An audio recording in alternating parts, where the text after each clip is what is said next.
प्यारे बच्चों नमस्कार। ऑनलाइन क्लासेस में आपका हार्दिक स्वागत है। पिछली बार की तरह इस बार भी जैसा कि आपकी क्लासेस ऑनलाइन चल रही हैं और आपको वर्कशीट के द्वारा काम दिया जा रहा है बच्चों, तो इस वीडियो के ज़रिए हम कोशिश करेंगे कि जो भी कंटेंट इस वर्कशीट में दिया गया है आपको अच्छे से समझाया जाए, ताकि इस विषय वस्तु को समझने में यदि आपको किसी परेशानी का अनुभव हुआ है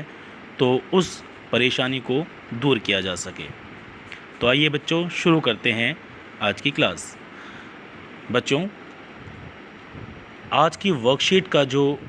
मेन सब्जेक्ट जो थीम है वो है बच्चों पदार्थों को समूह से अलग करना। पदार्थ कुछ भी हो सकते हैं, चाहे वो खाने पीने का सामान हो, चाहे वो साज सज्जा का सामान हो, चाहे वो खेलने का सामान हो। लेकिन इस वर्कशीट में जो आपको चित्र नंबर 1 और चित्र नंबर 2 आपको दिए हुए हैं, आइए उस पर नज़र डालते हैं। चित्र नंबर 1 को देखो बच्चों, उसमें फल और सब्जियां आपस में बिखरे हुए हैं, अव्यवस्थित रूप से रखे गए हैं। और चित्र नंबर 2 में देखिए बच्चों, फल और सब्जियां कितने सुव्यवस्थित रूप से उनको रखा गया है, उनको उनके रंगों के आधार पर, उनके साइज़ के आधार पर, उनके आकार के आधार पर और उनके गुणों के आधार पर, या समजातीय श्रेणी अर्थात एक जैसे होने के आधार पर। चित्र नंबर 2 में नीचे गोभी के साथ ही रखी हुई है, गाजर दूसरी गाजरों के साथ एक शेल्फ में रखी हुई है, शिमला मिर्च पीले रंग की, लाल रंग की, हरे रंग की, उनको भी अलग अलग शेल्फ में रखा गया है उनके रंगों के आधार पर और एक जैसे होने के आधार पर। उसी प्रकार बाकी सब्जियों और फलों को भी सुव्यवस्थित रूप से रखा गया है। तो बच्चों, इन दोनों चित्रों में आपने फल और सब्जियों को देखा। चित्र नंबर 1 में आपने देखा कि कैसे खाद्य पदार्थ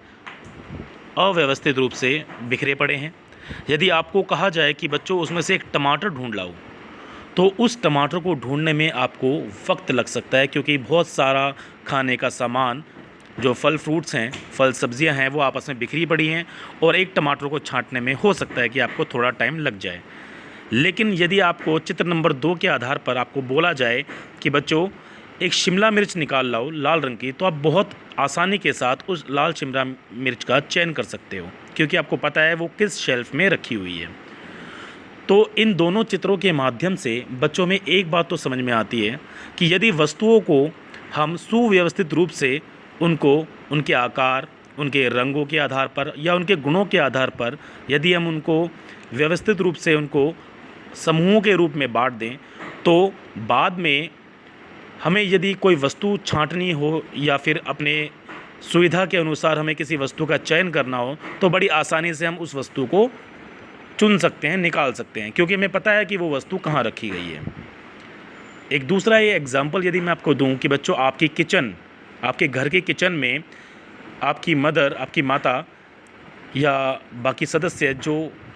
बर्तन हैं उनको बड़े सुव्यवस्थित रूप से रखते होंगे। चम्मच अलग रखते हैं, कटोरी अलग रखते हैं, प्लेट्स अलग रखते हैं। और यदि आपको बोला जाए कि बच्चों जाके किचन में जाओ और एक छोटी सी कटोरी ले आओ, तो आप बड़ी आसानी से उस छोटी कटोरी को लेकर जल्दी से आ जाओगे, क्योंकि बर्तनों को उनके आकार और